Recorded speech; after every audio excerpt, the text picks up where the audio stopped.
Assalamualaikum Sobat Ngoceh, welcome back to my podcast Ngoceh. Dan di episode kali ini gue akan ngomongin tentang teori konspirasi dari 3 kartun terkenal di dunia. Penasaran? Tetap dengerin podcast Ngoceh 30 hari Project Ramadan dari gue, Nina Tika Syifa. Enjoy.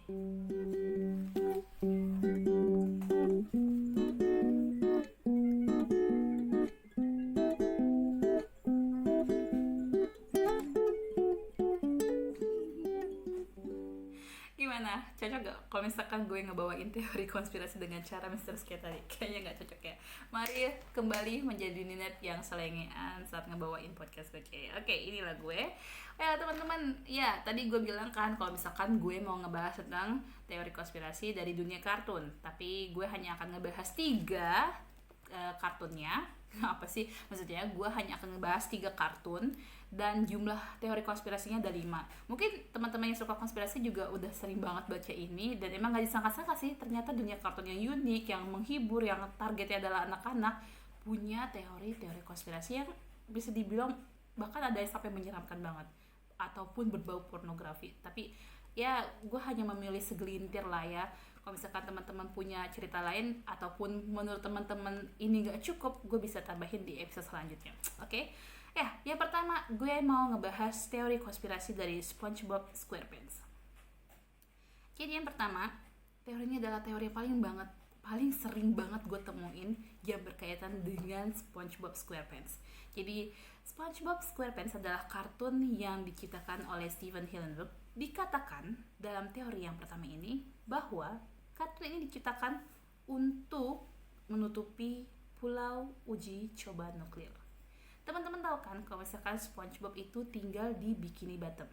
Ternyata nih di dunia nyata ada sebuah pulau dengan nama hampir serupa, yaitu Bikini Atoll.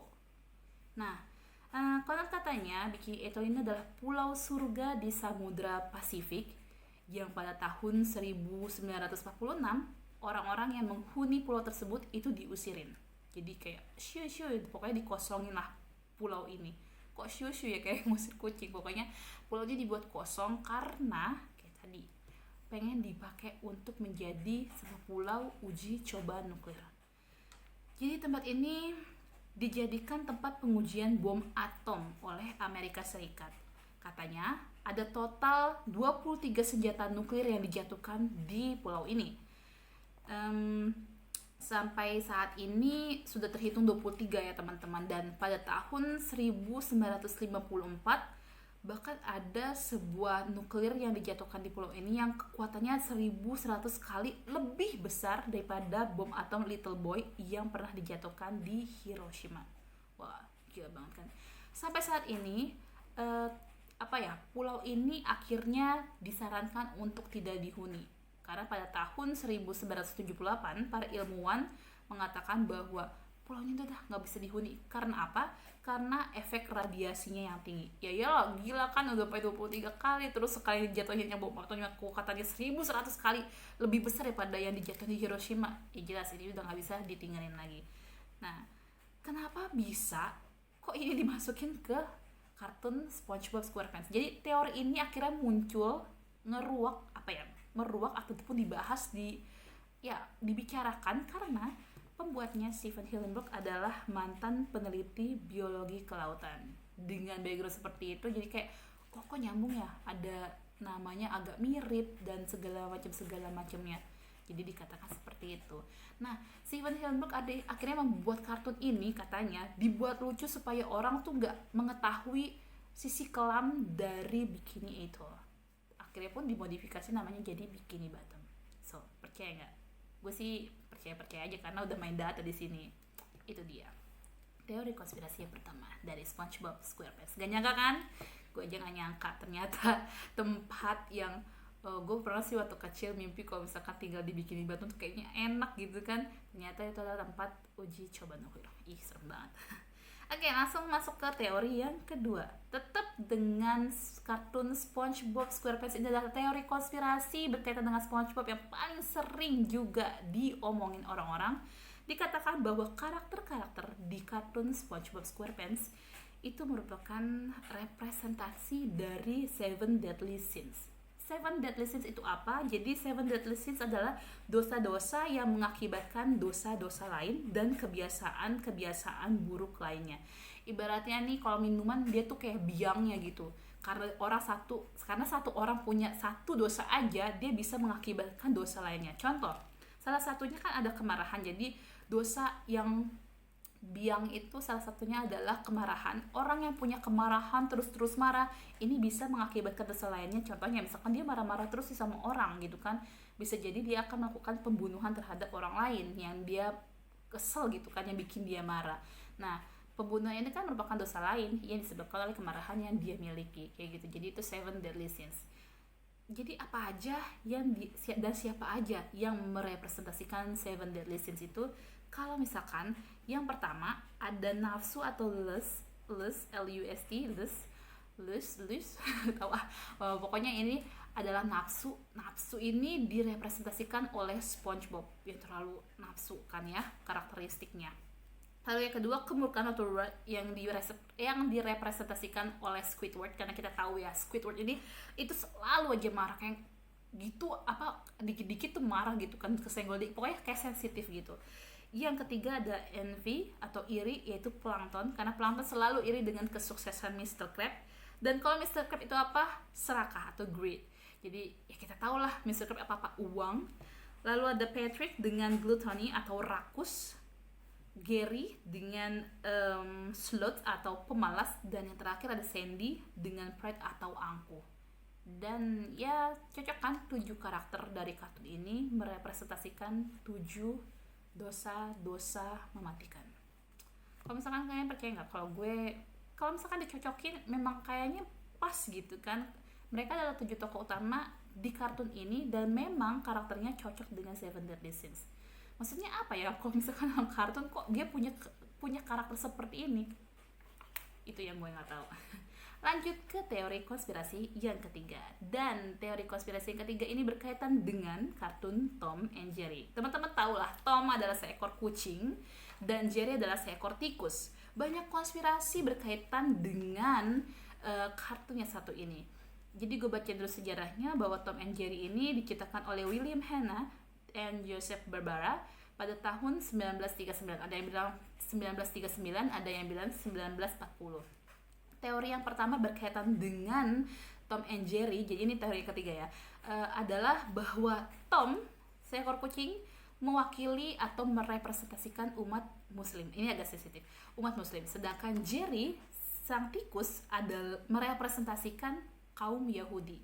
You know, Jerry adalah tikus dan kaum Yahudi itu pada saat masih zamannya Adolf Hitler selalu dikatain sebagai kaum tikus karena mereka jumlahnya sedikit dan mereka tapi banyak akal gitu. Nah, sedangkan Jerry adalah kucing yang walaupun badannya lebih besar tapi dia kalah cerdik dengan Jerry yang kecil.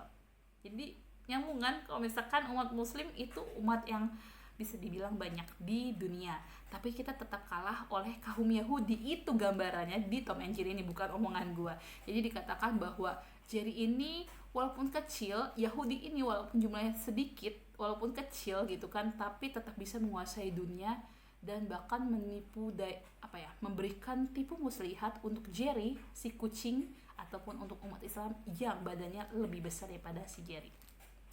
Sebenarnya panjang sih cerita tentang ini, tapi gue cuma gak bahas basicnya aja karena kita mau lanjut ke teori konspirasi yang keempat, tetap berkaitan dengan Tom and Jerry tapi representasinya berbeda. Karena tadi kan gue bilang kalau misalkan Tom and Jerry itu diciptakan pada tahun 1939, around that lah, 1939 atau 1940. Pada tahun tersebut sedang terjadi gencatan senjata antara Jerman dan Inggris. Nah, katanya Tom and Jerry ini dibuat oleh para seniman yang tadi William Hanna dan Barbara Joseph untuk kayak nyindir gitu, untuk nyindir negara Inggris dan negara Jerman. Jadi katanya kalau Tom itu adalah negara Inggris dan Jerry adalah Jerman, karena walaupun Jerry itu lebih kecil, berkali-kali mereka gencatan senjata, tetap aja Jerman yang menang, kayak gitu sih katanya. Dan ini memang adalah aksi seniman untuk menyindir perang yang gak ada habisnya, kayak tingkah laku dua hewan yang emang gak ada habisnya. Gimana menurut teman-teman? Komen di bawah. Cie. Dan yang terakhir sebagai penutup teori konspirasi kita pada episode kali ini berkaitan dengan Scooby-Doo. Scooby-Doo, teman-teman pasti tahu lah ya. Jadi kan ini kayak ada empat detektif ya, yang 4 detektif dengan 1 anjing yang mereka suka memecahkan sebuah kejadian misterius yang biasanya berkaitan dengan hantu, dan ternyata hantunya itu adalah manusia.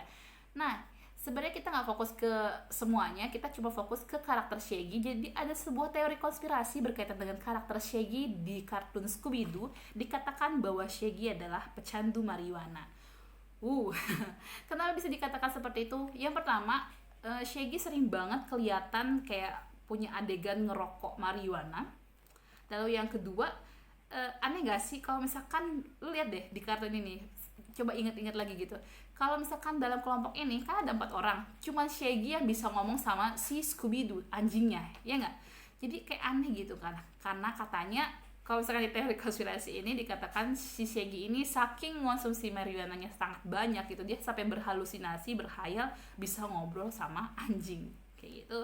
Lalu yang ketiga, teorinya yang mendukung teori konspirasi ini adalah Shaggy jatuh cinta sama yang pakai MJ ya, Mary Jane yang pakai kacamata itu. Padahal bukan padahal sih, dan Mary Jane adalah nama lain dari marijuana. Marijuana ini ganja ya. Lalu yang terakhir untuk mendukung teori ini, Scooby-Doo. Aslinya sebenarnya itu kan Scooby-Doo, tapi jadinya Scooby-Dooby-Doo. Nah, Dooby sendiri itu adalah nama lain dari marijuana di beberapa negara di barat sana. Jadi kok banyak banget ya keterkaitannya dengan marijuana atau ganja. Ini aneh banget. That's why banyak orang percaya bahwa sebenarnya di kartun ini karakter Shaggy adalah karakter yang merepresentasikan atau menggambarkan seseorang yang suka mengkonsumsi marijuana. Serem banget. Yang konsumsi ini kartun itu anak kecil, tapi kenapa karakternya diciptakan seakan-akan dia adalah pecandu narkoba? It's weird, it's strange, it's creepy. Oke, itu dia 5 konspirasi dari 3 kartun terkenal. Bener kan? Pasti tahu lah SpongeBob SquarePants, siapa yang nggak tahu? Yang kedua Tom and Jerry, siapa yang nggak tahu? Yang ketiga Scooby-Dooby-Doo. Ya itulah, kadang kita melihat sesuatu secara visual memang menarik, tapi ternyata ada teori-teori di dalamnya. Sama kayak musik, bisa jadi kita menyukainya gitu kan, liriknya enak, nadanya enak, tapi ternyata liriknya mengandung sesuatu yang kita nggak tahu dan ternyata memuji sesuatu yang lain. That's why kita gimana ya, baca-bacalah konspirasi kayak gini supaya kita nggak ketipu-tipu banget sama mereka sang pembuatnya. Oke, itu aja untuk episode kali ini. Kalau misalkan teman-teman ternyata punya teori konspirasi lainnya berkaitan dengan dunia kartun, bisa share ke gue. Atau gimana nih, apakah gue akan nambah 1 episode lagi dengan konten yang sama? It's all up to you guys. Kalau misalkan teman-teman ternyata tertarik, gue sih dengan senang hati membahasnya kembali. Thank you so much for listening. Jangan lupa untuk follow Spotify gue di Podcast Ngoceh, atau subscribe channel ini dan nyalain tekan tombol loncengnya supaya teman-teman tahu misalkan gue ngupdate video baru. Jangan lupa juga like dan komen video ini, dan kalau misalkan teman-teman mau nge-share video ini di media sosial teman-teman, jangan lupa tag gue di ninetnia18. Thank you so much for listening. Bye bye. Wassalamualaikum.